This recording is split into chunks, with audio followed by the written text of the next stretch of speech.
শেষবারের মতো বলছি, ফারিন, বিয়েটা করিস না। আপনি আমাকে ফোন দিয়েছেন কেন? আর আমার নাম্বারই বা কোথায় পেলেন? আমি কি পারি আর কি পারি না সেই ধারণা তোর নেই। তোর নিঃশ্বাসের খবরও আমি রাখি। প্রশ্ন না করে উত্তর দে। আমি আপনার কোনো প্রশ্নের উত্তর দিতে বাধ্য নই। বাধ্য নও? ভালো, তাহলে স্টেজে বসে থাক, আমি আসছি। তোর বিয়েটা কিভাবে হয় সেটা আমি নিজের চোখে দেখতে চাই। দয়া করে এখানে আসবেন না, আমার বাবার সম্মানের প্রশ্ন। সম্মান? তোর বাবা যখন তোকে একটা জানোয়ারের হাতে তুলে দিচ্ছে তখন সম্মান কোথায় ছিল? তুই শুধু আমার, ফারিন, এটা তুইও জানিস আর আমিও জানি। আমি কিছু জানি না, আর দয়া করে আমাকে ফোন দিয়ে বিরক্ত করবেন না। বিরক্ত লাগছে? কিছুক্ষণ পর যখন ওই শাহরিয়ার তোর হাত ধরবে তখন বিরক্ত লাগবে না? যখন সারা জীবনের জন্য তুই ওর হয়ে যাবি, কষ্ট হবে না? আমার যাই হোক, তাতে আপনার কি? আমার কি? বাহ, খুব সুন্দর প্রশ্ন। আজ পর্যন্ত এই প্রশ্নের উত্তরই তো খুঁজে গেলাম। তুই আমার কি যে তোর জন্য আমি সবকিছু করতে পারি? তুই আমার কি যে তোর কষ্ট হলে আমার দম বন্ধ হয়ে আসে? দয়া করে ফোনটা রাখুন, কেউ দেখে ফেললে বিপদ হবে। বিপদ তো এখন শুরু হবে ফারিন। তুই যদি নিজে থেকে উঠে না আসিস তাহলে আমি তোকে তুলে আনবো সবার সামনে থেকে।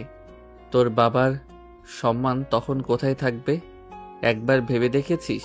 আপনি এমনটা করতে পারেন না।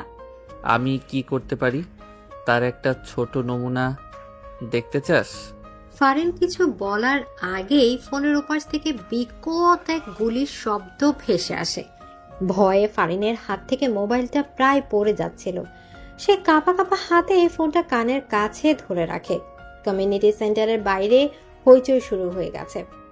কি হলো, ভয় পেলি?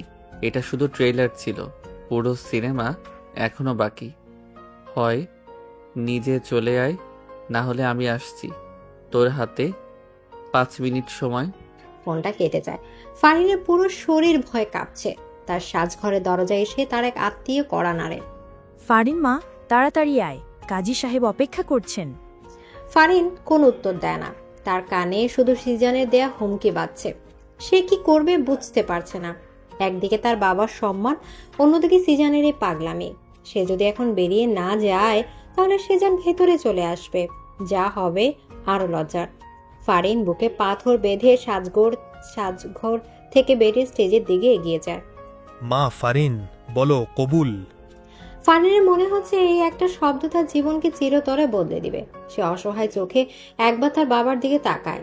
মাসুদ ইকবাল মেয়ে চোখের ভাষা বুঝেও না বোঝার ভান করে অন্যদিকে তাকিয়ে থাকেন। আরে এত ভাবার কি আছে, তাড়াতাড়ি কবুল বল, আমার আর তর হয়েছে না। শাহরিয়ারের কথায় ফারিনের শরীর ঘৃণায় রি রি করে ওঠে। ঠিক সেই মুহূর্তে কমিউনিটি সেন্টারের বিশাল দরজাটা প্রচন্ড শব্দে খুলে যায়। সিজান ভেতরে প্রবেশ করে। তার চোখে মুখে শীতল এক আবেশ, যা যে কোনো মানুষের মনে ভয় ধরে দেওয়ার জন্য যথেষ্ট। কে তুই, এখানে কি চাস? তোকে তো আগেই বলেছিলাম আমি আসছি। সিজান ধীর পায়ে স্টেজের দিকে এগিয়ে আসে। তার লোকেরা কমিউনিটি সেন্টারে নিয়ন্ত্রণ নিয়ে নেয়। অতিথিরা সবাই ভয়ে চুপ করে বসে আছে। তুমি এখানে কেন এসেছো? আমার সম্মান নিয়ে খেলা করার অধিকার তোমাকে কে দিয়েছে? সম্মান? সম্মান মেয়ের সুখের চেয়ে যার কাছে ব্যবসার চুক্তি বড়, তার আবার সম্মান কিসের? সিজান পকেট থেকে একটা ফাইল বের করে মাসুদ ইকবালের দিকে ছুঁড়ে মারে। আপনার কোম্পানির সমস্ত দেনা শোধ, এখন থেকে ওটা আমার, আর চুক্তির শর্ত অনুযায়ী আপনার মেয়েও আমার। তুমি একটা প্রতারক। আমি প্রতারক না, আমি প্রেমিক।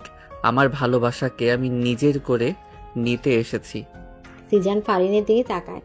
ফারিনের চোখে জল টলমল করছে। এখনো কি ওখানে বসে থাকবি, নাকি আমাকেই তোকে তুলে আনতে হবে? আমি কোথাও যাব না।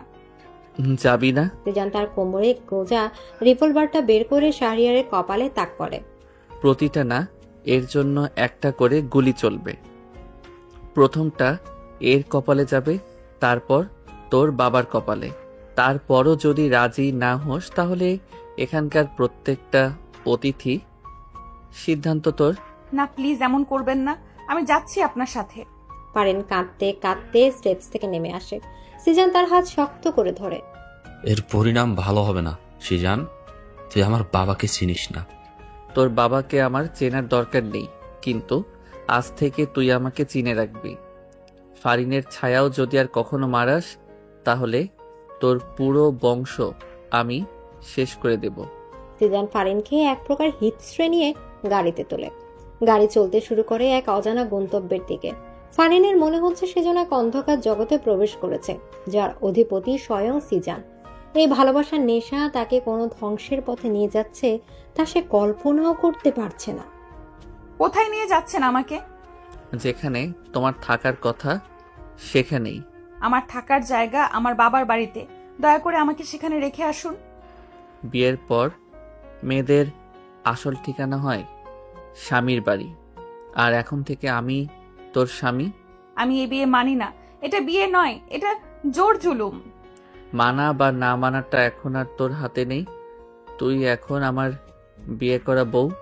চুপচাপ বসে থাক, না হলে আমি চুপ করাতে বাধ্য হব। সিজানের শীতল ও কর্তৃত্বপূর্ণ কণ্ঠস্বরে ফারিনের ভেতরটা কেঁপে ওঠে।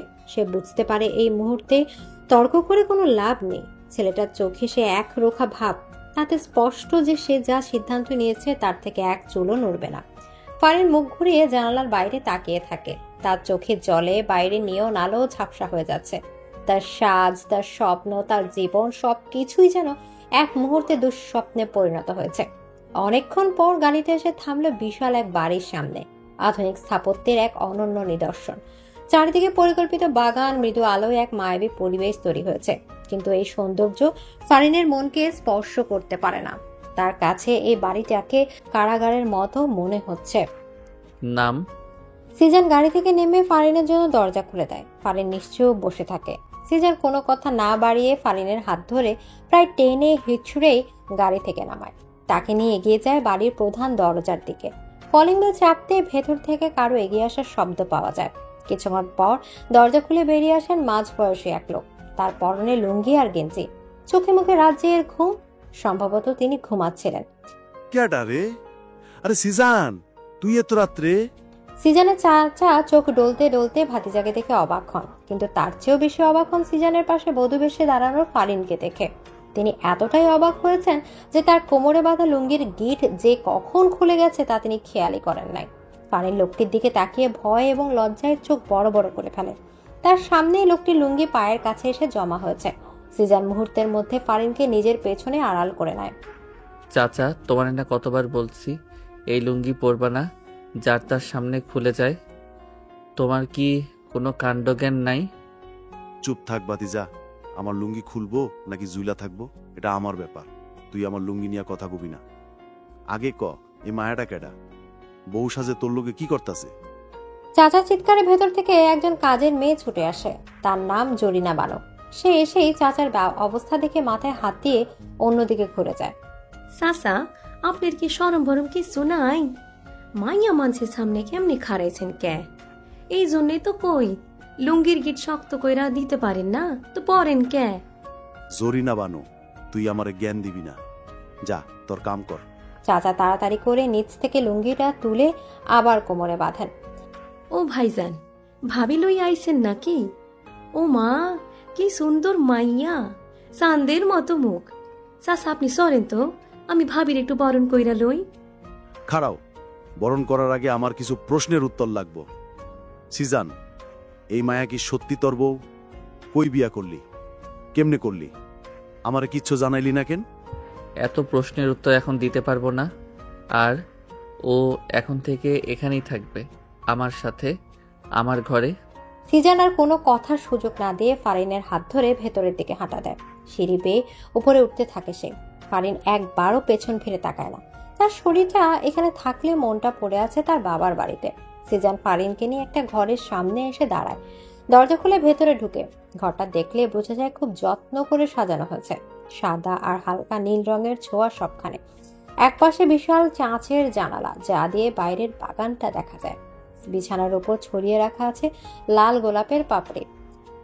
এটাই এখন থেকে তোর ঘর, আমাদের ঘর। আমি আপনার সাথে এক ঘরে থাকবো না। থাকবি না মানে? কোথায় থাকবি? অন্য কোনো ঘর তো খালি নেই। আমি মেঝেতে থাকবো, তবুও আপনার পাশে একা বিছানায় থাকবো না। বাহ, সাহস তো কম না তোর, আমার মুখের উপর কথা বলছিস। সিজান ফারিনের দিকে এক পা এগিয়ে আসে। তার চোখের দৃষ্টিতে ফারিনের শরীর হিম হিম হয়ে আসে। যা, পোশাক পাল্টে নে। এই ভারী সাজে আর কতক্ষণ থাকবি? আমার তো কোনো পোশাক নেই এখানে। ওই যে আলমারি, ওটা খুলে দেখ, তোর যা যা দরকার সব পাবি। ফারিন অবাক হয়ে আলমারির দিকে তাকায়। সিজান তার জন্য আগে থেকে সব ব্যবস্থা করে রেখেছে।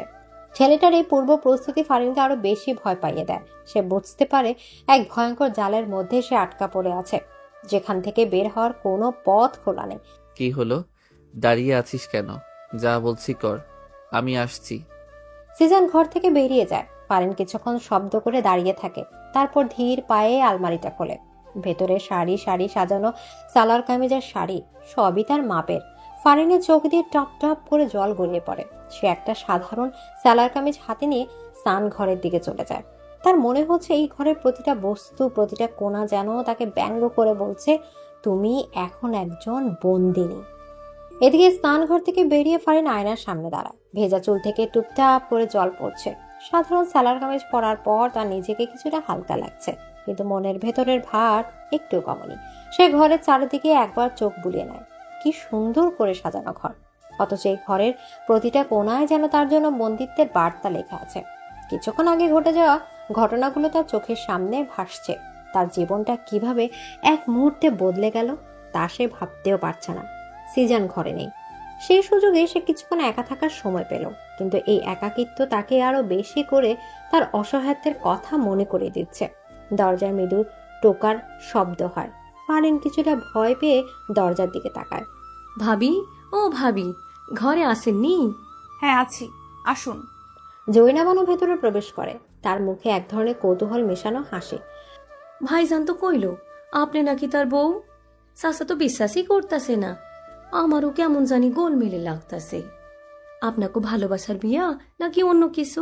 ফারিন কোনো উত্তর দিতে পারে না। সে কি বলবে? সত্যিটা বলে দেবে নাকি সিজানের সম্মান বাঁচাতে মিথ্যা বলবে?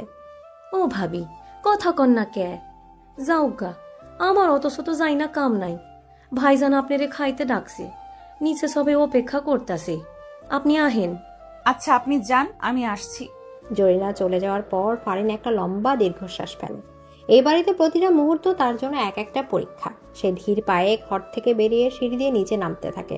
খাবার টেবিলে সিজান আর তার চাচা বসে আছে। ফারিনকে দেখে চাচা তার দিকে জিজ্ঞাসা দৃষ্টিতে তাকান। ফারিন অস্বস্তি নিয়ে সিজানের পাশে খালি চেয়ারটাতে গিয়ে বসে। ভাতিজা, তুই তো আমার কোনো কথারই উত্তর দিলি না।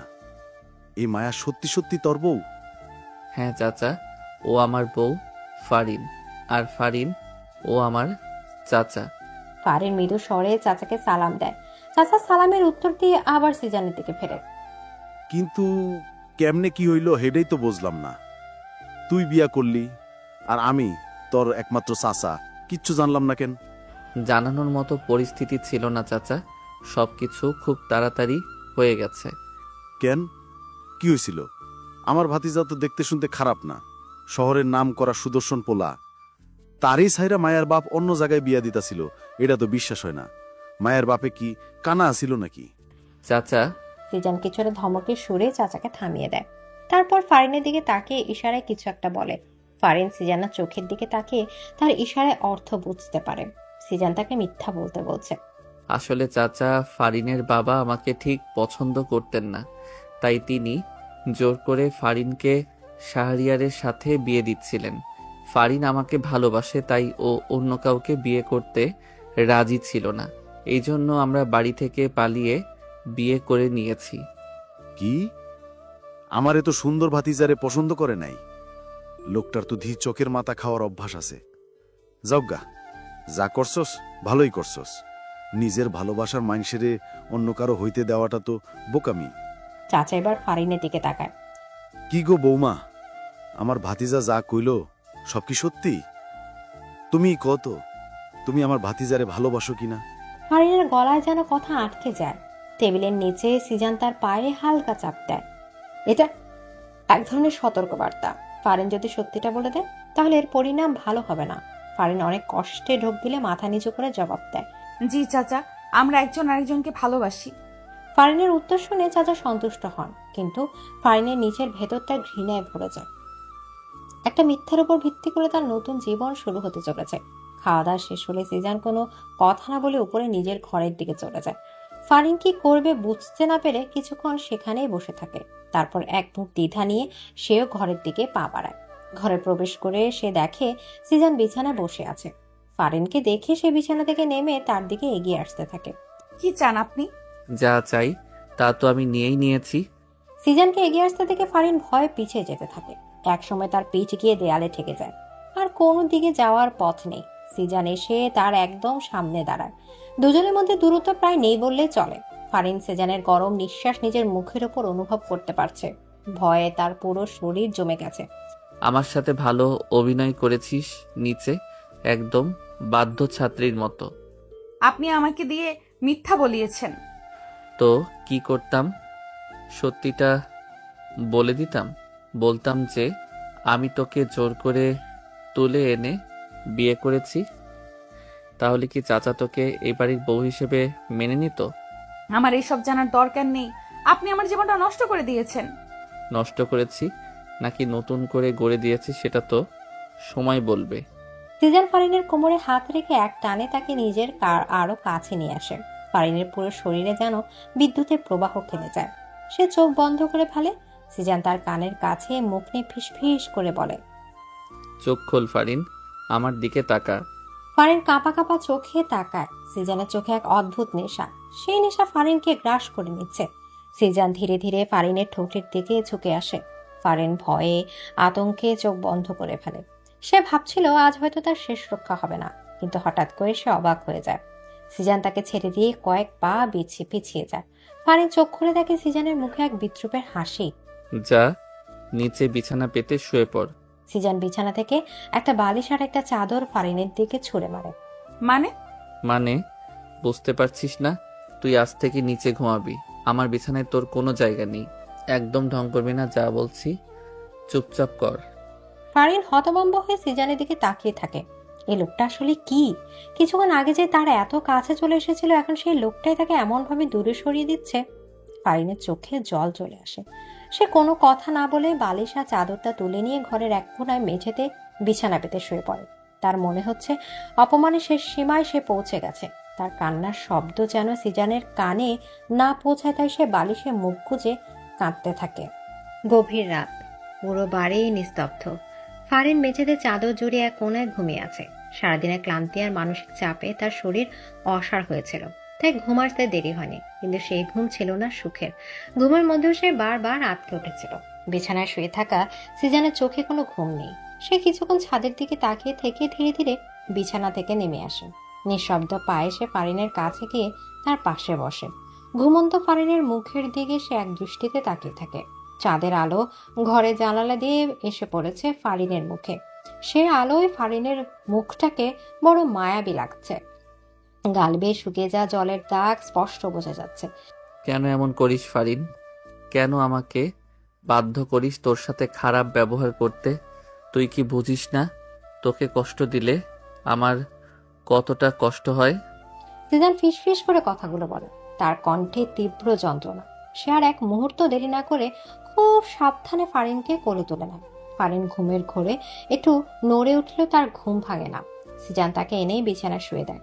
তারপর নিজে তার পাশে শুয়ে তাকে আলতো করে নিজের বুকের সাথে জড়িয়ে ধরে। ফারিনের চুলে বিলি কাটতে কাটতে একসময় সে নিজেও ঘুমিয়ে পড়ে। সকালে সোনালি রোদ জানালা ভেদ করে ফারিনের চোখে পড়তেই তার ঘুম ভেঙে যায়। আড়মোড়া ভাঙতে গিয়ে সে বুঝতে পারে সে নরম জায়গায় শুয়ে আছে। আমি তো মেঝেতে ঘুমিয়েছিলাম, বিছানায় কিভাবে এলাম? ফারিন ধরপড়িয়ে উঠে বসে। সে পাশে তাকিয়ে দেখে সিজান গভীর ঘুমে আচ্ছন্ন। তার একটা হাত ফারিনের কোমরের উপরে রাখা। ফারিনের বুঝতে বাকি থাকে না যে সিজানই তাকে বিছানায় নিয়ে শুয়েছে। কিন্তু কেন? যে মানুষটা তাকে এত অপমান করে নিচে শুতে বাধ্য করলো, সেই আবার তাকে তুলে এনে নিজের বুকে জড়িয়ে ঘুমালো। লোকটার মনের ভেতর আসলে কি চলছে? হঠাৎ করে সিজানের মুঠো ফোনটা বেজে ওঠে। ফারিন সেদিকে তাকায়। ফোনের পর্দায় নীলা নামটি ভেসে উঠেছে। নামটি দেখে ফারিনের বুকের ভেতর অজানা এক অনুভূতি হয়। কে নীলা? এত সকালে কেন ফোন দিচ্ছে? ফোনটা বেজেই চলেছে। ফারিন একবার ভাবে সিজানকে ডেকে তুলবে, কিন্তু তার সাহস হয় না। কিছুক্ষণ বাজার পর ফোনটা থেমে যায়। ঠিক তখনই সেজানের ঘুম ভেঙে যায়। সে চোখ খুলে ফারিনকে তার দিকে তাকিয়ে থাকতে দেখে মুচকি হাসে। সুপ্রভাত আমার ঘুমন্ত পরি। সিজানের মুখে এমন কথা শুনে ফারিন অবাক হয়। রাতের সেই রাগে মানুষটার সাথে সকালের এই মানুষটার কোনো মিল সে খুঁজে পাচ্ছে না। আমাকে বিছানায় কে এনেছে? এই ঘরে আমরা দুজন ছাড়া আর কে আছে? তোর কি মনে হয় কোনো ভূত এসে তোকে তুলে এনেছে? ফারিন আর কিছু বলে না। সে বিছানা থেকে নামতে গেলেই সিজান তার হাত ধরে ফেলে। কোথায় যাচ্ছিস? স্নান ঘরে। যা, তাড়াতাড়ি তৈরি হয়ে নিচে আয়, একসাথে নাস্তা করব। সিজান ফারিনের হাত ছেড়ে দেয়। ফারিন কোনো কথা না বলে স্নান ঘরে চলে যায়। সে যখন বেরিয়ে আসে তখন সিজান ঘরে ছিল না। সে তৈরি হয়ে নিচে নামতেই চিৎকার চেঁচামেচির শব্দ পায়। জরিনা বানো, ও জরিনা বানো, তুই আমার লুঙ্গি কই রাখছস? ভালোই ভালোই দিয়া যা, নইলে তোর চাকরি আমি খায়া দিমু। চাচা, আপনি কি পাগল হইছেন? আমি আপনার লুঙ্গি দিয়া কি করবো? রাইতে কয় খুইলা থুইছেন, সকালে উঠা আমার উপরে দোষ দিতাছেন। তুই ছাড়া আমার লুঙ্গি আর কে ধরব? এই বাড়িতে তুই আমার একমাত্র শত্রু। তুই আমার লুঙ্গিটারে সহ্য করতে পারস না। আমি নিশ্চিত তুই ওইটারে গায়েব করিয়া দিছস। আপনার কি মাথা খারাপ হইছে? আপনার লুঙ্গি আমি গায়েব করবো কে? আপনার ওই সিরা লুঙ্গির দিকে কেউ ফিরায়ও তাকাইব না। ফারিন অবাক হয়ে তাদের ঝগড়া দেখছিল। সিজন সোফায় বসে বিরক্ত মুখে কফি খাচ্ছে। তাকে দেখে মনে হচ্ছে এসব তার প্রতিদিনের অভ্যাস। চাচা, কি শুরু করছো সকাল সকাল? একটা লুঙ্গির জন্য পুরো বাড়ি মাথায় তুলেছ কেন? একটা লুঙ্গি মানে? ওইটা আমার সৌভাগ্যের লুঙ্গি আছিল। ওইটা পইরা যেই কামে যাই সফল হই। আর আজকে তুই দেখবি আমার দিনটাই খারাপ যাইব। ও ভাইজান, আপনি বিচার করেন, আমি কি উনার লুঙ্গি নিছি? সবাই মিলে চাচার লুঙ্গি খুঁজতে শুরু করে। ফারিন কি করবে বুঝতে না পেরে এক কোণায় দাঁড়িয়ে থাকে। হঠাৎ জরিনা বানু খাটের নিচে উকি দিয়ে চিৎকার করে ওঠে, পাইছি চাচা, আপনার লুঙ্গি পাইছি। সবাই খাটের নিচে তাকিয়ে দেখে চাচা সেই সৌভাগ্যের লুঙ্গি খাটের নিচে পড়ে আছে। চাচা লজ্জিত মুখে লুঙ্গিটা তুলে নেয়। তোমার লুঙ্গি খাটের নিচে, আর তুমি সকাল থেকে সবাইকে দোষ দিচ্ছ? তোমার এই পাগলামি কবে বন্ধ হবে? ঘুমের মধ্যে হয়তো পড়ে গেছে। যাওক, পাইছি, তাইতি শান্তি। সবাই আবার খাবার টেবিলে এসে বসে। নাস্তা করার সময় সিজান ফারিনের দিকে তাকায়। খাওয়া শেষ হলে তৈরি হয়ে নিবি। কেন? কোথাও যাব? হ্যাঁ। কোথায়? প্রশ্ন করতে মানা করেছি না? যা বলছি চুপচাপ তাই করবি। তোর বাবা মায়ের সাথে দেখা করতে যাবি। বাবার বাড়ির কথা শুনে ফারিনের মনে আনন্দের ঢেউ খেলে যায়। সে সিজানের দিকে কৃতজ্ঞ দৃষ্টিতে তাকায়, কিন্তু সিজানের মুখে কোনো ভাবান্তর দেখা যায় না। তার মুখ আগের মতোই কঠিন এবং অনুভূতিহীন। ফারিন বুঝতে পারে না এই লোকটা আসলে কোনটা, যে তাকে রাতে পরম যত্নে বিছানায় শুয়ে দেয়, নাকি যে তাকে সকালে কঠিন আদেশে শাসায়। সিজানের কথা শুনে ফারিনের বুকের ভেতরটা এক অজানা আনন্দে নেচে ওঠে। সে দ্রুত তৈরি হয়ে নেয়। এতদিন পর সে তার বাবা মায়ের কাছে যাচ্ছে, এই ভাবনাটাই তার সব কষ্ট কিছুক্ষণের জন্য ভুলে দিয়েছে। সে যখন ঘর থেকে বের হওয়ার জন্য প্রস্তুত হলো, সিজান তার দিকে একবার তাকিয়ে থেকে কিছু না বলে এগিয়ে গেল। ফারিনও তার পেছন পেছন নীরবে হাঁটতে শুরু করলো। গাড়িতে বসার পর কিছুক্ষণের জন্য দুজনের মধ্যে কোনো কথা হলো না। ফারিনের মনে পড়ে যায় আছে তার বাড়ির দিকে, আর সিজান মনোযোগ দিয়ে গাড়ি চালাচ্ছে। বাড়ির কাছাকাছি আসতে সিজান গাড়ির গতি কমিয়ে দেয়। একটা কথা কান খুলে শুনে রাখ ফারিন। ফারিন কোনো উত্তর না দিয়ে সিজানের দিকে তাকায়। তুই ওখানে আমার স্ত্রী হিসেবে যাচ্ছিস। আমার সম্মান এখন তোর সাথে জড়িয়ে আছে। তোর বাবা মায়ের সামনে এমন কোনো কথা বা কাজ করবি না যাতে আমার মাথা নিচু হয়। আমি যা বলবো তুই শুধু মাথা নাড়বি, বাকি কথা আমি বলবো। যারা আমার সম্মান নিয়ে এক মুহূর্ত ভাবেনি, তাদের সামনে আপনার সম্মানের কথা আমি কেন ভাববো? কারণ তুই সিজানের বউ, আর সিজানের বউয়ের সম্মান কিভাবে আদায় করতে হয় সেটা আমার ভালোই জানা আছে। তুই শুধু চুপচাপ নাটকটা দেখে যাবি। ফারিন আর কোনো কথা বলে না। গাড়িটা তার চিরচেনা বাড়ির সামনে এসে থামে। দারোয়ান সিজানের গাড়ি থেকে দেখে প্রথমে অবাক হলেও পরক্ষণেই দরজা খুলে দেয়। গাড়ি ভেতরে প্রবেশ করতে ফারিনের মা আয়েশা বেগম বারান্দা থেকে ছুটে বেরিয়ে আসেন। তার চোখে জল। আমার মা, আমার ফারিন ফিরে এসছে। ফারিন গাড়ি থেকে নামতে তার মা তাকে জড়িয়ে ধরে কান্নায় ভেঙে পড়েন। ফারিনের চোখ দিয়ে জল গড়িয়ে পড়ে। মায়ের স্নেহের পরশ পেয়ে তার এতদিনের জমানো কষ্টগুলো যেন বাঁধ ভেঙে বেরিয়ে আসতে চাইছে। বাড়ির ভেতরে এসো, বাইরের লোকদের তামাশা দেখানোর কোনো দরকার নেই। মাসুদ ইকবালের কঠিন কণ্ঠস্বর শোনা যায়। তার চোখে সিজানের জন্য তীব্র ঘৃণা। সিজান কোনো ভাবান্তর না দেখে গাড়ি থেকে নামে এবং ফারিনের হাত ধরে তাকে নিয়ে বাড়ির ভেতরে প্রবেশ করে। বসার ঘরে থমথমে পরিবেশ। মাসুদ ইকবাল সোফায় বসে আছেন, তার চোখে মুখে আগুন ঝরছে। কোন সাহসে তুমি আমার বাড়িতে পা রেখেছো? আমার মেয়েকে আমার কাছ থেকে কেড়ে নিয়ে তাকে জোর করে বিয়ে করে আবার আমারই সামনে এসে দাঁড়ানোর মতো স্পর্ধা তোমার হয় কি করে? শ্বশুর মশাই, আমি আপনার মেয়েকে কেড়ে নেইনি, বাঁচিয়েছি। আপনি যাকে জামাই বানাচ্ছিলেন সেই শাহরিয়ার কেমন ছেলে তাকে আপনি একবারও খোঁজ নিয়ে দেখেছিলেন? সে যেমনই হোক তোমার চেয়ে হাজার গুণে ভালো। অত্যন্ত সে তোমার মতো সন্ত্রাসী নয়। আমি সন্ত্রাসী হতে পারি, কিন্তু আমি আপনার মেয়ের কোনো ক্ষতি হতে দেব না। কিন্তু আপনি তো টাকার লোভে তাকে এক নরকে পাঠাতে যাচ্ছিলেন। বাবা, ফারিন তার বাবাকে এতটা উত্তেজিত হতে দেখে ভয় পেয়ে যায়। সে সিজানের হাত ছাড়িয়ে তার বাবার কাছে যেতে চায়, কিন্তু সিজান তার হাত আরো শক্ত করে ধরে রাখে। আমি এখানে আপনার সাথে ঝগড়া করতে আসিনি, আমি একটা সমাধানের পথ নিয়ে এসেছি। তোমার সাথে আমার কোনো সমাধান নেই। তুমি আমার মেয়েকে ফিরিয়ে দাও, তারপর কথা হবে।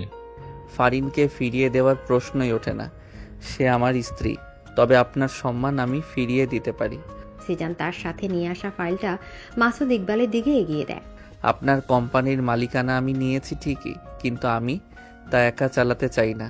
আমি চাই আপনি আগের মতোই সব দেখাশোনা করেন। আপনার কোম্পানির 20% মালিকানা আমি আপনার নামে ফিরিয়ে দিচ্ছি। মানে? মাসুদ ইকবাল অবাক হয়ে সিজানের দিকে তাকান। তিনি যা শুনছেন তা বিশ্বাস করতে পারছেন না। মানে খুব সোজা, আপনি আপনার সম্মান ফিরে পাবেন, আপনার কোম্পানি ফিরে পাবেন। বিনিময়ে আপনাকে শুধু দুটো কাজ করতে হবে। প্রথমত, আপনাকে সংবাদ সম্মেলন করে সবাইকে জানাতে হবে যে এই বিয়েটা আপনার সম্মতিতেই হয়েছে এবং আমি আপনার পছন্দের জামাই। দ্বিতীয়ত, শাহরিয়ার এবং তার বাবা আশরাফ চৌধুরীকে সামলাতে হবে। তাদের বোঝাতে হবে যে ফারিনের সাথে তাদের পরিবারের আর কোনো সম্পর্ক নেই। তুমি আমাকে কিনে নিতে চাও? আমি আপনাকে কিনছি না, আমি শুধু আমার স্ত্রীর সামাজিক সম্মানটুকু নিশ্চিত করছি। ফারিন যাতে মাথা উঁচু করে বাঁচতে পারে তার ব্যবস্থা করছি। এখন সিদ্ধান্ত আপনার। আপনি কি আপনার জেদ ধরে রেখে সবকিছু হারাবেন, নাকি আমার প্রস্তাব মেনে নিয়ে নিজের সম্মান ও কোম্পানি দুটোই বাঁচাবেন? মাসুদ ইকবাল স্তব্ধ হয়ে বসে থাকেন।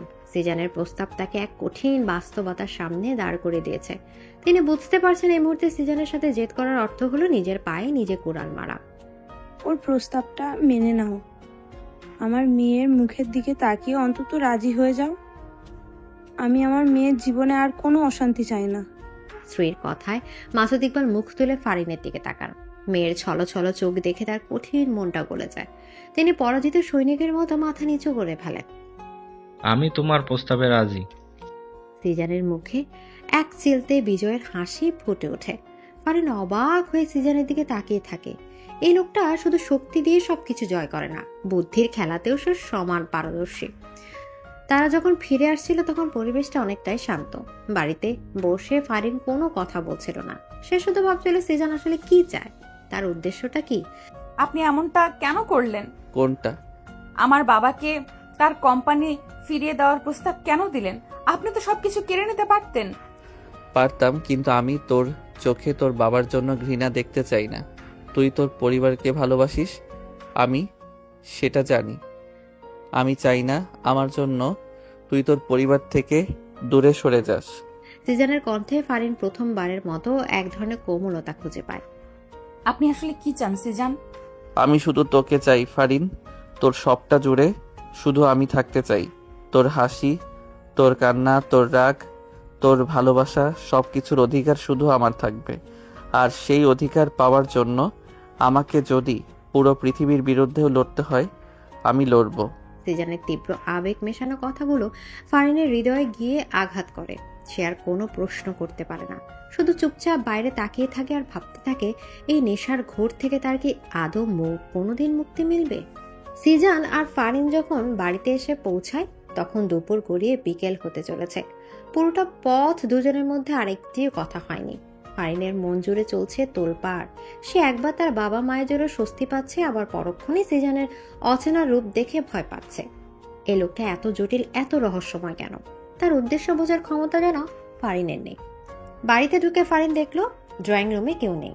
পুরো বাড়িটা কেমন অস্বাভাবিক শান্ত। সিজান তার দিকে একবার তাকিয়ে সিঁড়ির দিকে পা বাড়ায়।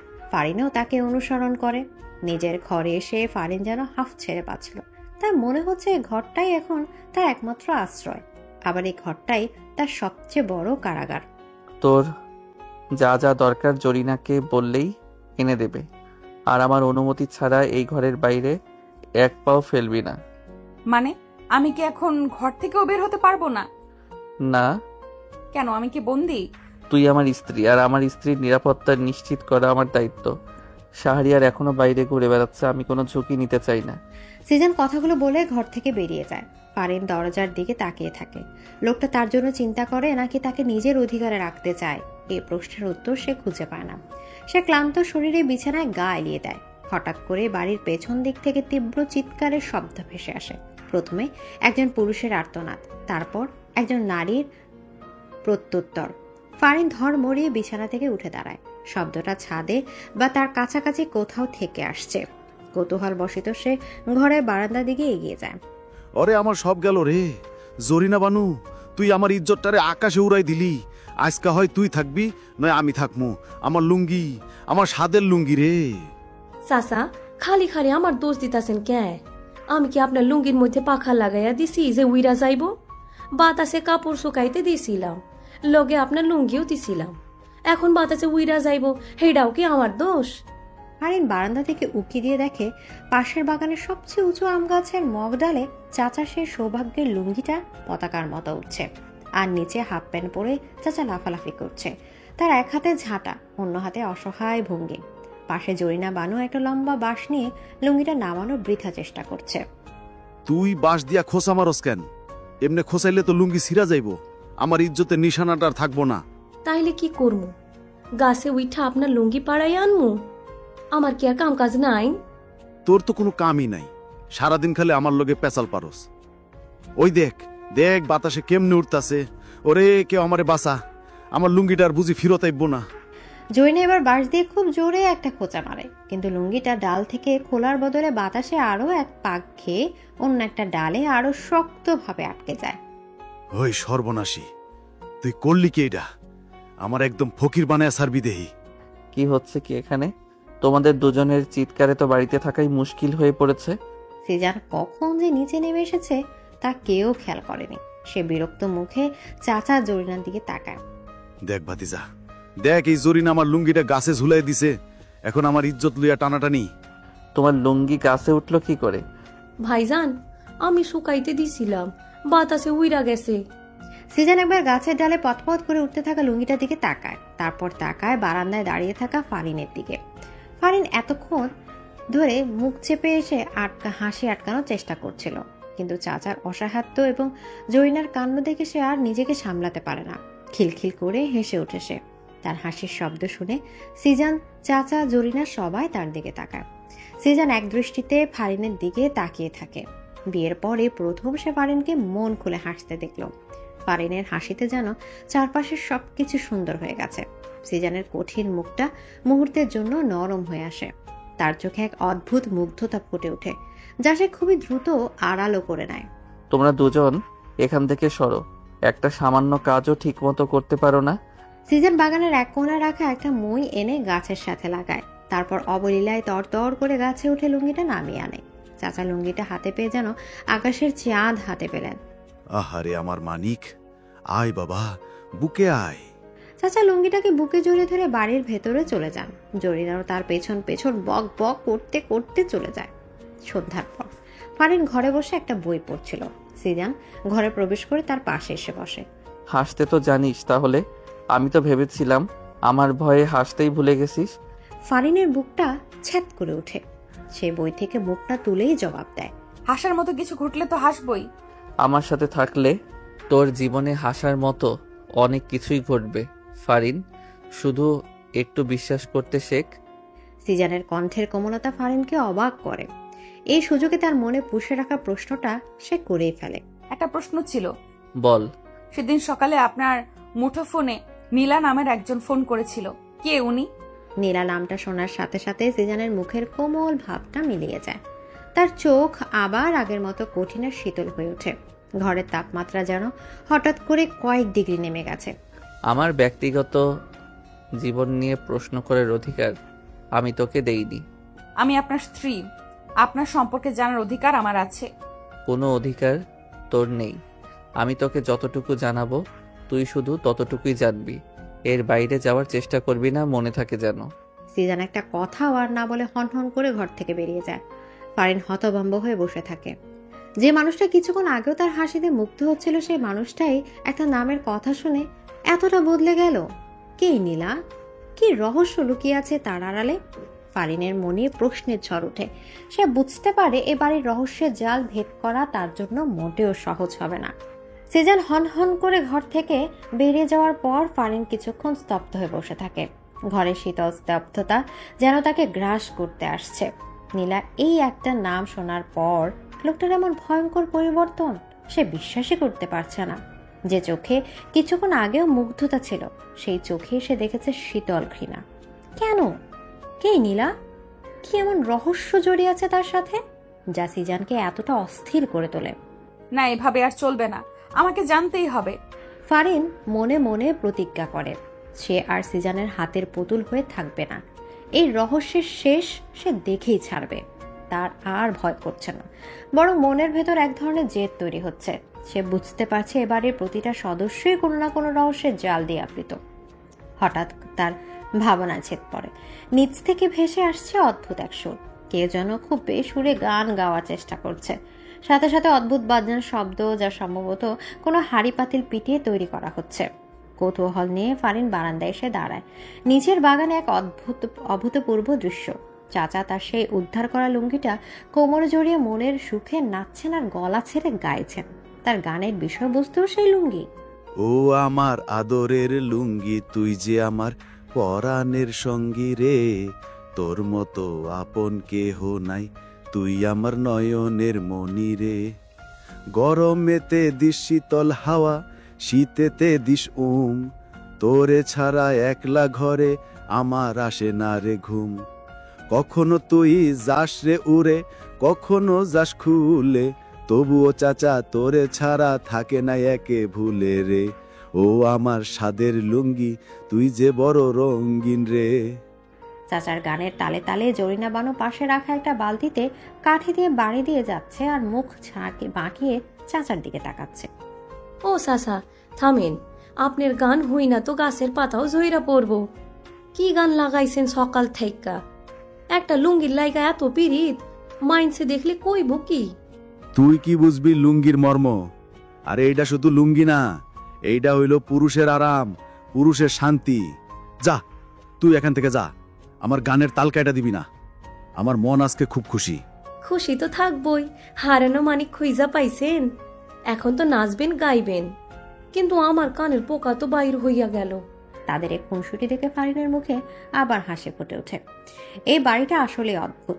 এখানে যেমন আছে রহস্য আর ভয়, তেমনি আছে নির্মল আনন্দ আর পাগলামি। সে নিচে নেমে আসে। জরিনা তাকে দেখে এগিয়ে আসে। ভাবি, দেখছেন নি কাণ্ড? একটা লুঙ্গির লাইগা কি করতাছে। ভাইজান কই? উনি বাইরে গেছেন। হ, ভাইজানের মন মেজাজ বোঝা বড় দায়। এই 1 মিনিটে হাসে তো পরে মিনিটে রাগ কইরা সব ভাইঙা ফালাইব। আপনি একটু সাবধানে থাকেন ভাবি। ধন্যবাদ জরিনা, আমি খেয়াল রাখবো। জরিনার কথায় ফারিন বুঝতে পারে সিজানের এই অদ্ভুত আচরণের সাথে বাড়ির সবাই পরিচিত। অন্যদিকে শহরের এক অভিজাত বাড়িতে শাহরিয়া তার বাবা আশরাফ চৌধুরীর সামনে বসে আছে। তার চোখে মুখে এখনো অপমানের জ্বালা। বাবা, আমি এর প্রতিশোধ নেবই। সিজান আমার জীবনটা শেষ করে দিয়েছে, সবার সামনে আমাকে অপমান করেছে। আমি ওকে ছাড়বো না। মাথা গরম করিস না শাহরিয়ার, আমি খোঁজ নিয়েছি। ছেলেটা যেমন তেমন নয়, তার ক্ষমতার উৎস অনেক গভীরে। সরাসরি ওর সাথে লাগতে গেলে আমাদেরই ক্ষতি হবে। তাহলে কি করব আমরা? ফারিনকে ভুলে যাব? আমার এত বড় অপমান আমি মুখ বুজে সহ্য করব? না, শত্রুকে সামনে থেকে আঘাত করা না গেলে পিছন থেকে করতে হয়।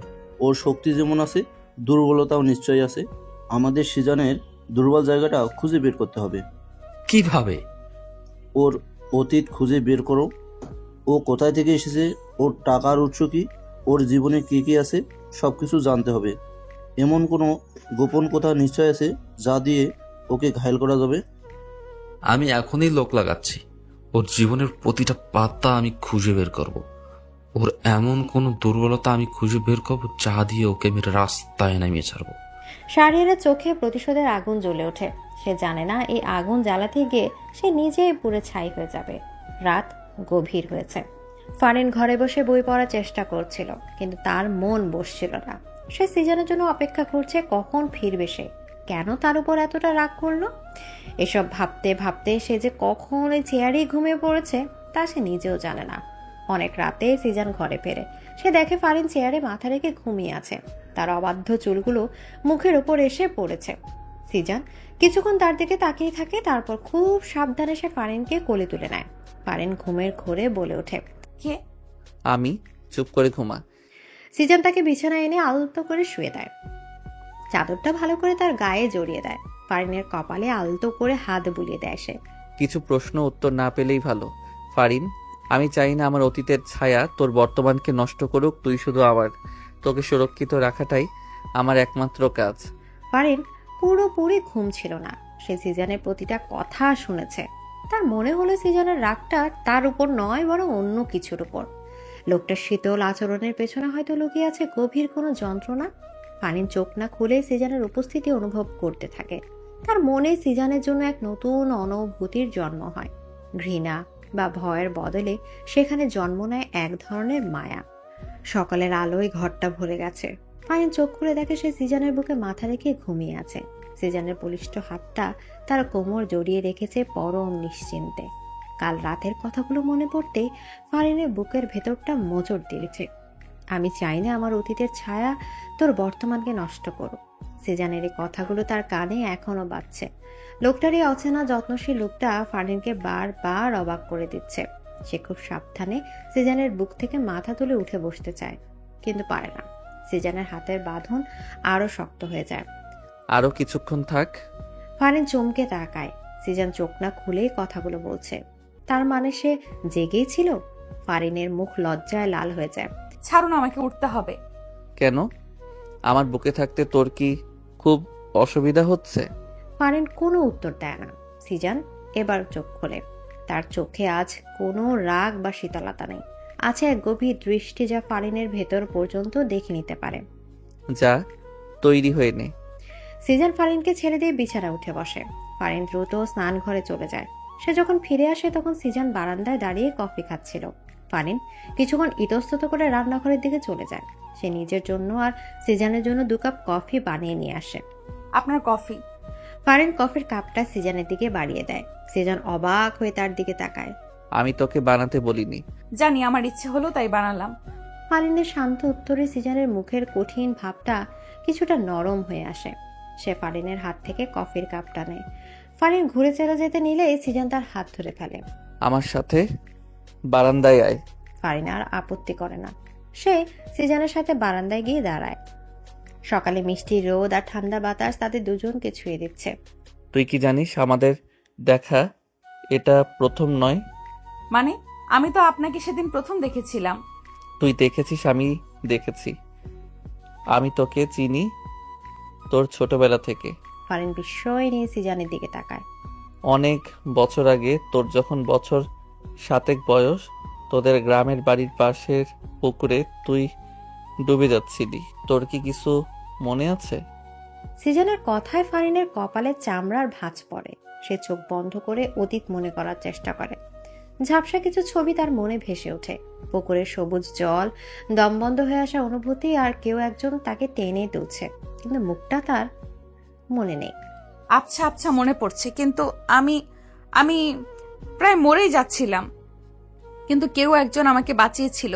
তারপর আর কিছু মনে নেই। আমি ছিলাম সেই কেউ একজন। ফারিনের চোখ দুটো বিস্ময়ে বড় বড় হয়ে যায়। সে অবিশ্বাস্য দৃষ্টিতে সিজানের দিকে তাকিয়ে থাকে। সেদিন তোকে বাঁচাতে গিয়ে আমার নিজের জীবন বিপন্ন হয়েছিল।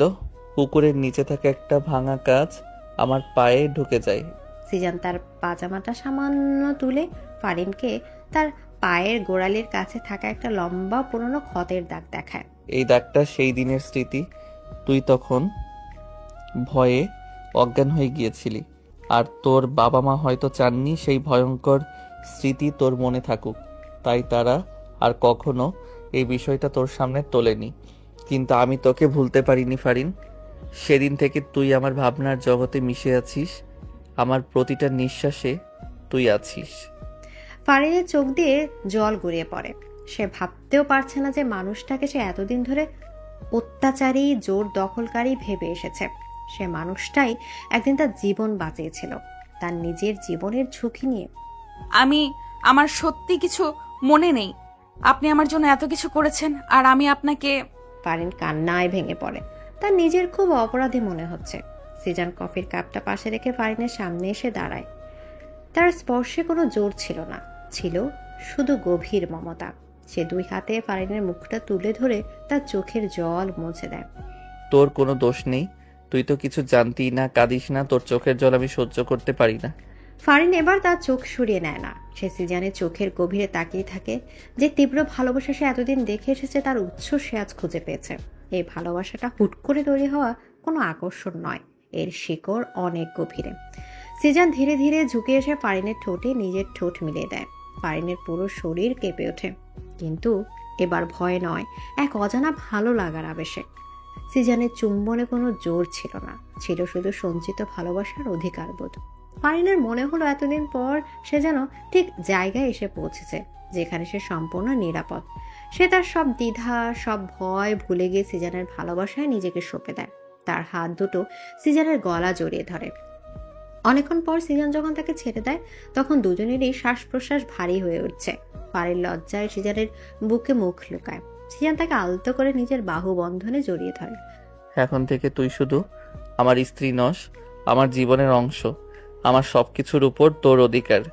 কিন্তু নীলা কে? ফারিনের প্রশ্নে সিজানের শরীরে পেশিগুলো শক্ত হয়ে ওঠে। সে ফারিনকে নিজের হাতে আলতো করে ছাড়িয়ে দেয়।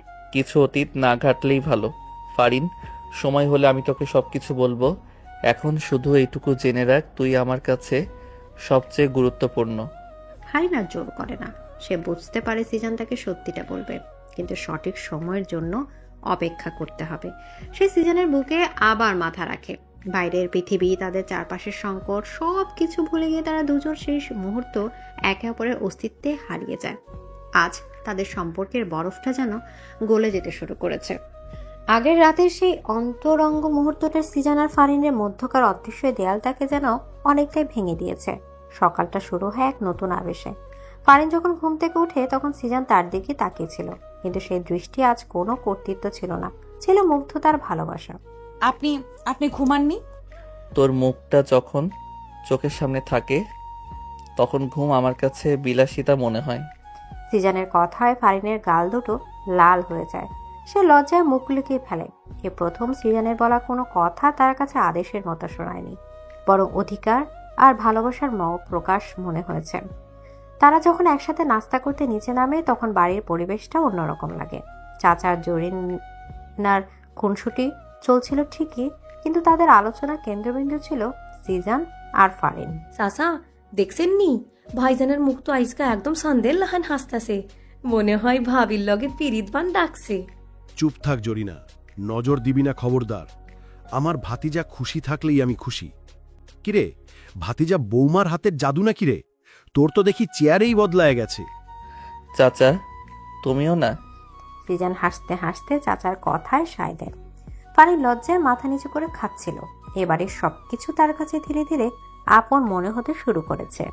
ভয় কেটে গিয়ে সেখানে স্থান করে নিচ্ছে এক ধরনের অধিকারবোধ। অন্যদিকে শাহরিয়ারের বাংলোতে চলছিল অন্য এক পরিকল্পনা। তার ভাড়া করা তদন্তকারী তার সামনে এসে দাঁড়ায়। স্যার, জিশান সাহেবের বিরুদ্ধে সরাসরি কোনো দুর্বলতা খুঁজে পাওয়া যায়নি। উনি খুবই প্রভাবশালী এবং তার অতীতের রেকর্ড একদম পরিষ্কার। তাহলে কিছুই কি পেলে না? একটা নাম পেয়েছি স্যার।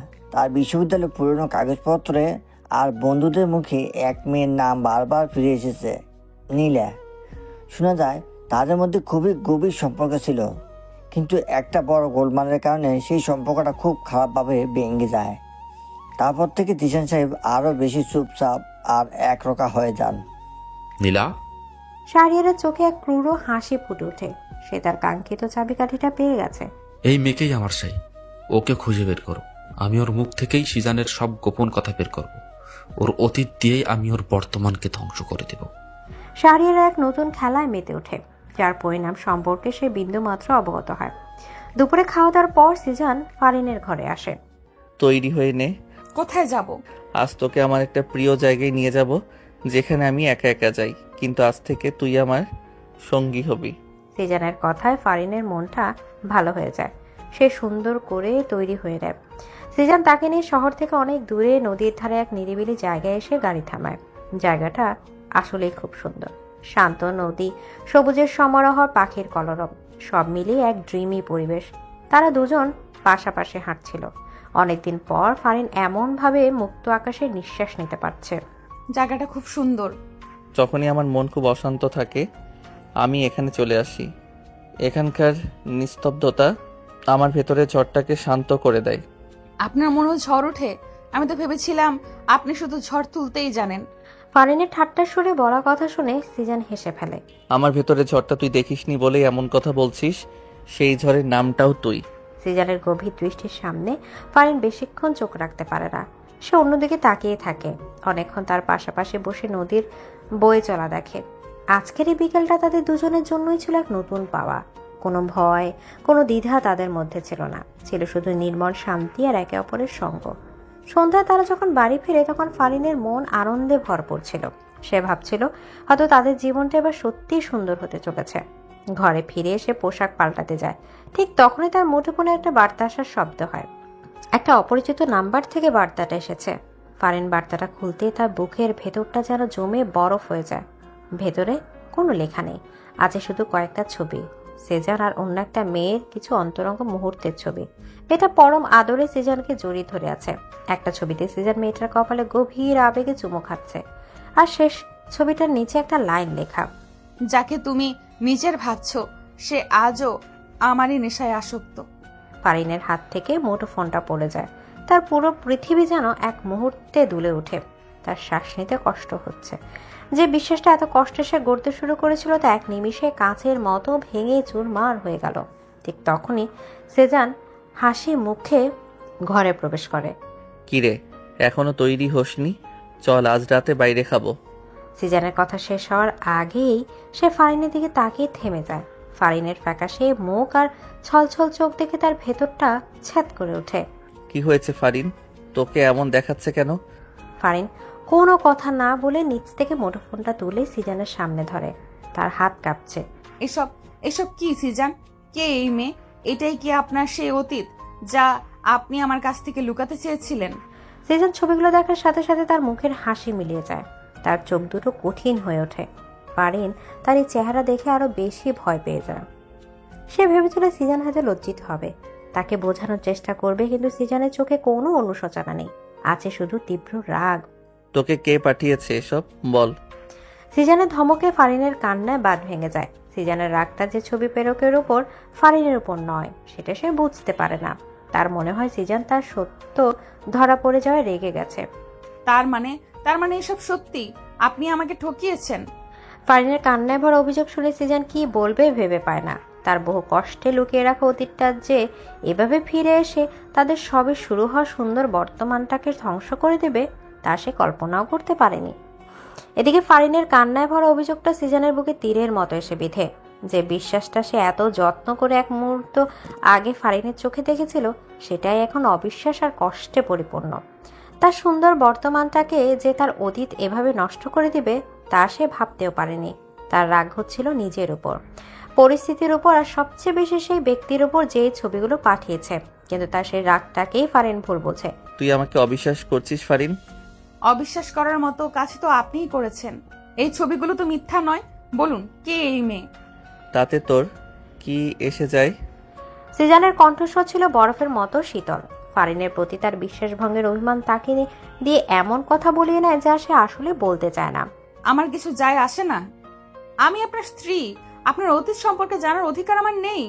হ্যাঁ, সত্যি, সব সত্যি। এই মেয়েটা আমার জীবনের একটা অংশ ছিল, আমার অতীত ছিল।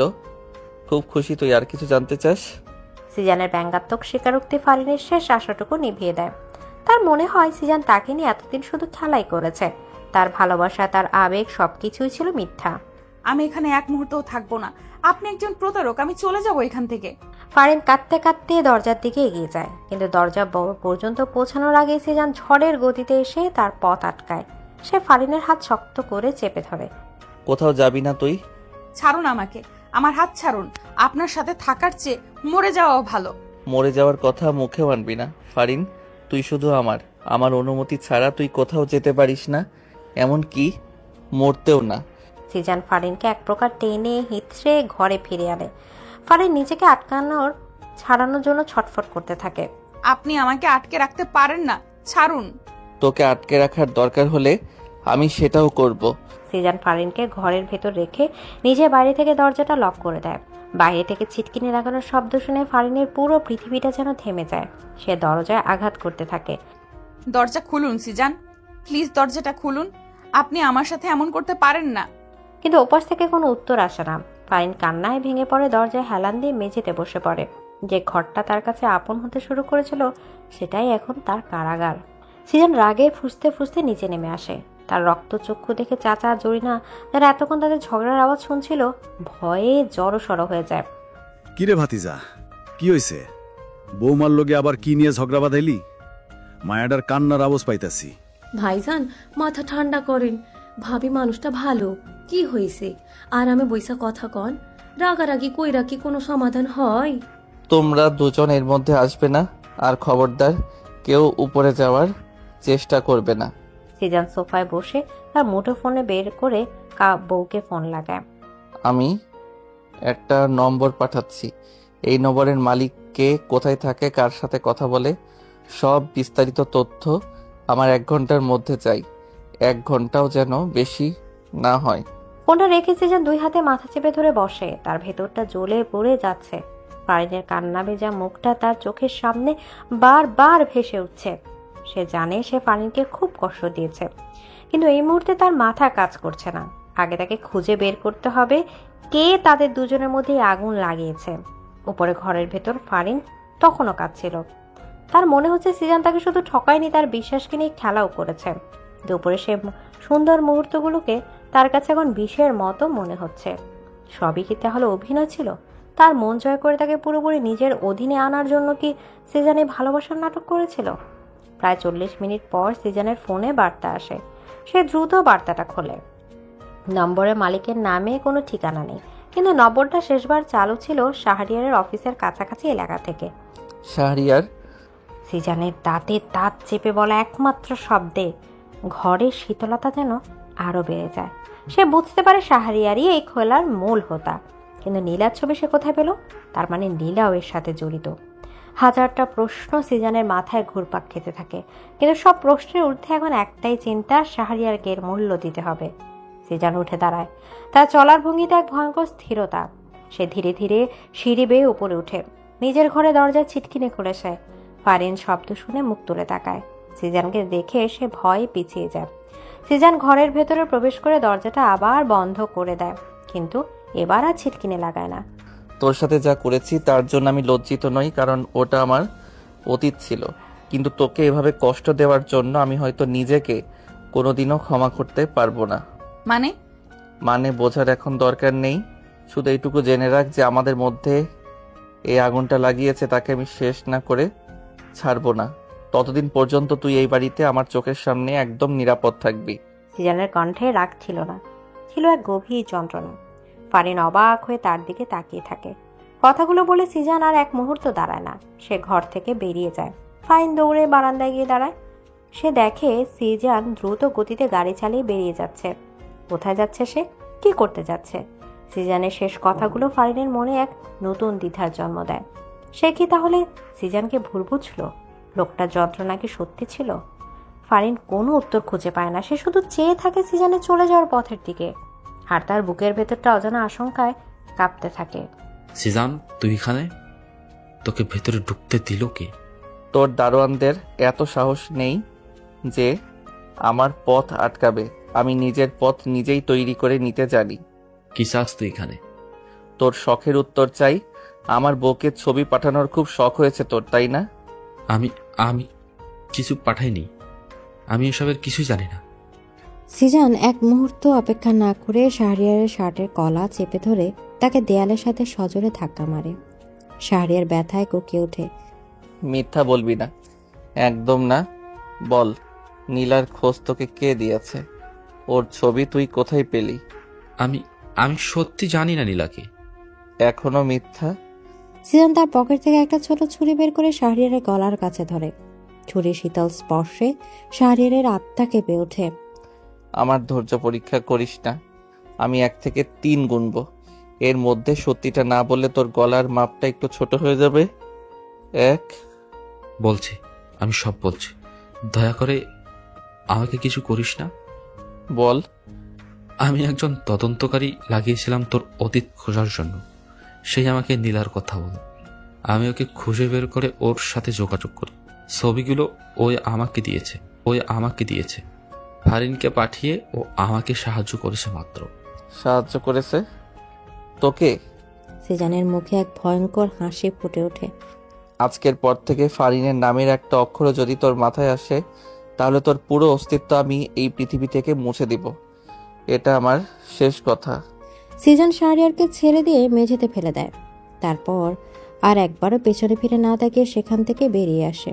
শাহরিয়ার মেঝেতে বসে হাঁপাতে থাকে। তার চোখে শুধু ভয় আর আতঙ্ক। এদিকে সিজানের বাড়িতে তখন অন্য চিত্র। ফারিন ছটফট করছে। সিজান কোথায় গেল, কি করছে, এইসব ভেবে তার দম বন্ধ হয়ে আসছে। চাচা আর জরিনা তাকে সান্ত্বনা দেওয়ার চেষ্টা করছে। ভাবি, আপনি এমনি ভাইঙা পইরেন না, কিছু মুহে দেন। ভাইজান রাগ কইরা গেছে, আবার রাগ কইমা গেলে ঠিকই চইলা আসবো। আমার ভাতিজাডের আমি চিনি। ওর রাগের মাথায় দুনিয়া একদিক থেকে আরেক দিক কইরা ফেলাইব, কিন্তু বৌমার কোনো ক্ষতি ওহে দিয়ে দিব না। ওর পরাণটা তো বৌমার কাছেই পইরা আছে। কিন্তু ও যদি কোনো অঘটন ঘটিয়ে বসে, চাচা, আমার খুব ভয় করছে। কিচ্ছু হইব না, তুমি আল্লাহর উপর ভরসা রাখো। ঠিক তখনই ফারিনের মুঠোফোনটা বেজে ওঠে। একটা অপরিচিত নাম্বার। সে দ্বিধা নিয়ে ফোনটা ধরে। কি বলছেন? যাকে তোমার স্বামী তার জীবনের চেয়েও বেশি ভালোবাসতো, আমি সেই নীলা বলছি। ফারিনের বুকের ভেতরটা ছাপ করে ওঠে। যে নামের কারণে এত কিছু ঘটে গেল, সে নামের অধিকারিণী তাকে ফোন করেছে। আপনি আমাকে ফোন করেছেন কেন? তোমাকে কিছু সত্যি কথা জানাতে। যেটাকে তুমি নিজের সংসার ভাবছো, সেটা আসলে একটা প্রতিশোধের খেলা, তাছাড়া আর কিছুই না। কি বলতে চান আপনি? সিজান আমাকে শাস্তি দেওয়ার জন্য তোমাকে ব্যবহার করছে ফারিন। ও তোমাকে বিয়ে করেছে শুধু আমাকে দেখানোর জন্য যে ও আমাকে ছাড়াও ভালো থাকতে পারে, কিন্তু সত্যিটা হলো ওর মনে, ওর শরীরে, ওর প্রতিটি নিঃশ্বাসে শুধু আমি আছি। আপনি মিথ্যা বলছেন। ও আমাকে ভালোবাসে। ভালোবাসা? ও তোমাকে কোনোদিন ছুঁয়েছে সেভাবে, যেভাবে একজন প্রেমিক তার প্রেমিককে ছোঁয়? আমি বাজি ধরে বলতে পারি ছুঁইনি, কারণ ও অন্য কাউকে ছুঁতেই পারবে না। ওর উপর অধিকার শুধু আমার। নীলার প্রতিটা কথা বিষাক্ত তীরের মতো ফারিনের বুকে বিঁধছিল। চুপ করুন, আমি আপনার কোনো কথা শুনতে চাই না। শুনতে তো তোমাকেই হবেই। আচ্ছা, একটা প্রমাণ চাও? বেশ, তোমার স্বামীকে জিজ্ঞেস করো তো, কেন সে আজও আমার দেওয়া সেই উপহারটা এত যত্ন করে নিজের কাছে রেখে দিয়েছে? পারবে জিজ্ঞেস করতে? ফারিন কোনো উত্তর দেওয়ার আগে নীলা ফোনটা কেটে দেয়। ফারিনের হাত থেকে ফোনটা খসে পড়ে। তার মাথা ঘুরছে। নীলার শেষ কথাটা তার কানের মধ্যে বাজছে, আমার দেয়া শেষ উপহার। অনেক রাতেই সিজান বাড়িতে ফেরে। তার চেহারা ক্লান্তির ছাপ, পোশাকে কিছুটা ধুলাবালি লেগে আছে। সে ঘরে ঢুকতে ফারিনকে দেখতে পায়। ফারিন বিছানায় বসেছিল, তার চোখ দুটো লাল এবং ফোলা। ফারিন? সিজানের কণ্ঠ শুনে ফারিন তার দিকে তাকায়। তার দৃষ্টি স্থির, কিন্তু সেই দৃষ্টিতে ভালোবাসা নেই, আছে গভীর এক শূন্যতা। এখনো জেগে আছিস? একটা প্রশ্নের উত্তর দিবেন? বল। নীলার দেওয়া শেষ উপহারটা নাকি আপনি আজও খুব যত্ন করে নিজের কাছে রেখে দিয়েছেন, কথাটা কি সত্যি? ফারিনের মুখে এই অপ্রত্যাশিত শব্দ শুনে সিজান স্তব্ধ হয়ে যায়। তার মুখটা মুহূর্তে ফ্যাকাশে হয়ে যায়। সে বুঝতে পারে ঝড়টা শুধু একদিন থেকে আসেনি, বরং চারিদিক থেকে তাকে ঘিরে ধরেছে। তার হতভম্ব মুখটায় ফারিনের মনে থাকা শেষ বিশ্বাসটুকু ভেঙে গুড়িয়ে দেয়। তুই এসব কথাই শুনলি? কার এত সাহস যে তোকে ফোন করে এসব কথা বলে? যেখানেই শুনি তাতে কি আসে যায়? কথাটা সত্যি কিনা শুধু তার উত্তর দিন। আপনার কাছে কি সত্যি নীলার দেওয়া কোনো উপহার এখনো আছে? হ্যাঁ আছে। সিজানের সংক্ষিপ্ত শীতল উত্তরটা ফারিনের বুকের ভেতরটা এ4 করে দেয়। তার মানে নীলা যা বলেছে সব সত্যি। সিজানের জীবনে তার কোনো স্থান নেই, সে শুধু একটা প্রতিস্থাপক মাত্র। তার মানে আমিই ঠিক ভেবেছিলাম আমি আপনার খেলার পুতুল, তাই না? আমাকে শুধু ওকে দেখানোর জন্য, ওর ওপর প্রতিশোধ নেওয়ার জন্য আপনি বিয়ে করেছেন। বলুন বলুন আমাকে। চুপ কর, একদম চুপ। সিজানের চিৎকারে ফারিনের শরীর কেঁপে ওঠে। সে বুঝতে পারে নীলার বলা প্রতিটা কথা, প্রতিটা শব্দ ফারিনের মনে বিষের মতো ছড়িয়ে গেছে। এই ভুল বুঝাবুঝি ভাঙার এখন একটাই উপায় আছে, তা হলো সম্পূর্ণ সত্যিটা সামনে নিয়ে আসা, যা সে এতদিন ধরে নিজের গভীরে কবর দিয়ে রেখেছিল। দেখতে চাস তুই নীলার দেওয়ার শেষ উপহার? আয় আমার সাথে, আজ তোকে আমি সব দেখাবো। সিজান ফারিনের হাত ধরে প্রায় টেনে নিয়ে গিয়ে তার ঘরের এক কোনায় রাখা পুরোনো একটা সিন্দুকের সামনে দাঁড় করায়। সিন্দুকটা খুলে সে ভেতর থেকে একটা ছোট্ট বাক্স বের করে আনে। বাক্সটার উপর ধুলোর আস্তরণ জমে আছে। নে খোল এটা, নিজের চোখেই দেখ আমার অতীতটা কতটা রঙিন ছিল। সিজান বাক্সটা ফারিনের দিকে ছুড়ে দেয়। ফারিন কাঁপা কাঁপা হাতে বাক্সটা খোলে, কিন্তু ভেতরে যা দেখে তাতে তার নিঃশ্বাস প্রায় বন্ধ হয়ে আসে। ভেতরে কোনো সুন্দর উপহার নেই, নেই কোনো ভালোবাসার চিহ্ন। আছে শুধু একটা শুকনো কালো হয়ে যাওয়া গোলাপ আর তার নিচে ভাঁজ পড়ে রাখা একটা চিঠি। এসব কি? পর, চিঠিটা পড়লে সব বুঝতে পারবি। ফারিন চিঠিটা খোলে। ভেতরে লেখাগুলো যেন কালির নয়, রক্তের অক্ষরে লেখা। আমার ভালোবাসা যদি না পাস, তাহলে এই পৃথিবীতে আর কারো ভালোবাসা পাওয়ার যোগ্য তুই থাকবি না সিজান। আমার না হলে আমি তোকে আর কারো হতে দিব না। এই শুকনো গোলাপের মতোই তোর জীবনটাকে আমি বিবর্ণ করে দিব। এটা আমার অভিশাপ। চিঠিটা পড়ে ফারিনের হাত থেকে খসে পড়ে যায়। সে ফ্যাল করে সিজানের দিকে তাকিয়ে থাকে। কি হলো, অবাক হলি? ভাবছিলি এর ভেতরে অনেক ভালোবাসার স্মৃতি লুকিয়ে আছে? ওটা উপহার ছিল না ফারিন, ওটা ছিল একটা হুমকি, একটা অভিশাপ। নীলা আমাকে ভালোবাসতো না, ও আমাকে নিজের সম্পত্তি ভাবতো। ওর পাগলামি যখন সীমা ছাড়িয়ে যাচ্ছিল, আমি যখন ওর কাছ থেকে সরে আসতে চেয়েছিলাম, কিন্তু ও সেটা মেনে নিতে পারিনি। সিজান নিজের শার্টের হাতার বোতাম খোলে। তার বাহুতে একটা লম্বা গভীর ক্ষতের দাগ স্পষ্ট দেখা যায়। এটা ওর ভালোবাসারই নমুনা। আমি যখন ওকে চূড়ান্তভাবে প্রত্যাখ্যান করি, তখন ও ভাঙা কাঁচ দিয়ে আমাকে আঘাত করে, আর যাওয়ার আগে ওই মরা ফুল আর চিঠিটা আমার হাতে দিয়ে বলে যায়, ও যদি আমাকে না পায় তাহলে আর কাউকেই পেতে দিবে না। আল্লাহ! আমি এই বাক্সটা এতদিন রেখে দিয়েছিলাম ওকে ঘৃণা করার জন্য, ওর দেওয়া যন্ত্রণাটা ভোলার জন্য নয়, বরং নিজেকে বারবার মনে করানোর জন্য যে ভালোবাসা নামের অনুভূতিটা কতটা ভয়ঙ্কর হতে পারে।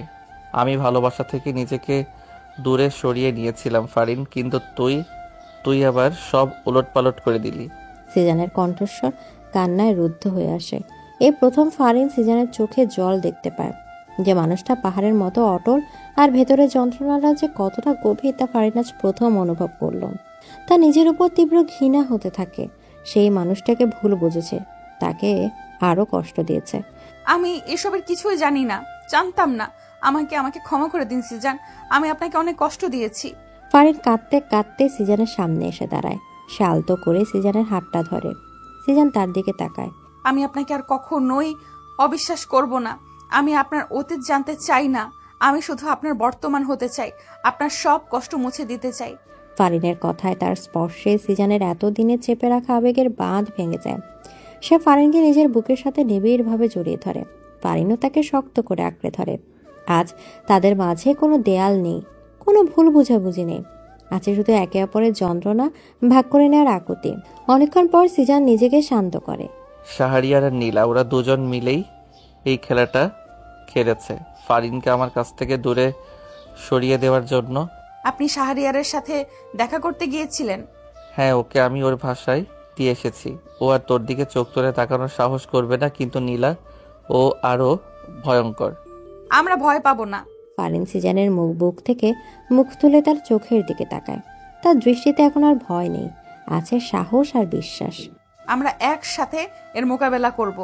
ফারিনের মুখে আমরা শব্দটা শুনে সিজানের বুকের ভেতরটা শান্ত হয়ে যায়। সে বুঝতে পারে সে আর একা নয়। এই ভালোবাসার নেশা তাকে ধ্বংস করতে আসেনি, বরং তাকে নতুন করে বাঁচতে শিখিয়েছে। সে ফারিনের কপালে গভীর ভালোবাসার চুমু খায়। আজ থেকে তাদের নতুন যুদ্ধ শুরু হলো, একসাথে একে অপরের পাশে থেকে। সিজানের হতভম্ব ফ্যাকাশে মুখটা দেখে ফারিনের ভেতরটা চূড়ান্তভাবে ভেঙে গিয়েছিল। কিন্তু পরদিন সকালে যখন সে ঘুম থেকে উঠল, তখন তার মনে হলো কাল রাতে যন্ত্রণাটা ছিল এক প্রতিশোধক প্রক্রিয়া। যে বিষ অতীত তাদের সম্পর্কের মাঝে দেয়াল হয়ে দাঁড়িয়েছিল, তা যেন ধসে পড়েছিল। আজ সকালে তাদের মাঝে কোনো প্রশ্ন ছিল না, ছিল না কোনো অবিশ্বাস, ছিল শুধু একরাশ নীরবতা আর একে অপরের প্রতি গভীর সহানুভূতি। তারা যখন নিচে নেমে আসে, তখন বাড়িটা অস্বাভাবিক রকমের শান্ত। চাচা সোফায় বসে চিন্তিত মুখে চা খাচ্ছিলেন, জরিনাও চুপচাপ কাজ করছিল। বাড়ির এই শান্ত পরিবেশটায় যেন এক আসন্ন ঝড়ের পূর্বাভাস দিচ্ছিল। ঠিক তখনই কলিং বেলটা বেজে ওঠে। কেডা আইলো আবার এই সকালে? জরিনা দরজা খুলতে ফারিনের বুকের ভেতরটা কেঁপে ওঠে। দরজায় দাঁড়িয়ে আছে নীলা, তার মুখে এক বিজয়ের হাসি। সে জরিনাকে এক প্রকার ধাক্কা দিয়ে ভেতরে প্রবেশ করে। সিজন কোথায়? আর তুমি? তুমি তাহলে ফারিন? আপনি এখানে কেন এসেছেন? আমার ফেলে যাওয়া জিনিস ফেরত নিতে এসেছি। সিজন আমার। ও শুধু রাগের মাথায় তোমাকে বিয়ে করেছে, কিন্তু ও ফিরবে আমার কাছেই, কারণ ওর নেশাটা আমি, তুমি নও। নীলার কথা শুনে চাচা জরিনাও হতভম্ব হয়ে যায়, কিন্তু ফারিন আজ আর আগের মতো ভয় পেয়ে চুপ করে থাকে না। সে শান্ত পায়ে নীলার সামনে এসে দাঁড়ায়। আপনার অভিশাপের বক্সটা আমি দেখেছি নীলা। এটাকে ভালোবাসা বলে না, বলে পাগলামি। যে মানুষটাকে আপনি নিজের সম্পত্তি ভেবেছিলেন, সে আসলে আপনাকে ঘৃণা করে। কি বললে তুমি? ঘৃণা? ও আমাকে ঘৃণা করতে পারেই না। পারে এবং করেও। সিজান আপনার সম্পত্তি নয়, আর আমিও অতটা দুর্বল নই যে আপনার কথায় ভয় পেয়ে নিজের সংসার ছেড়ে চলে যাব। সিজান আমার স্বামী, আমার ভালোবাসা। ঠিক বলেছিস ফারিন।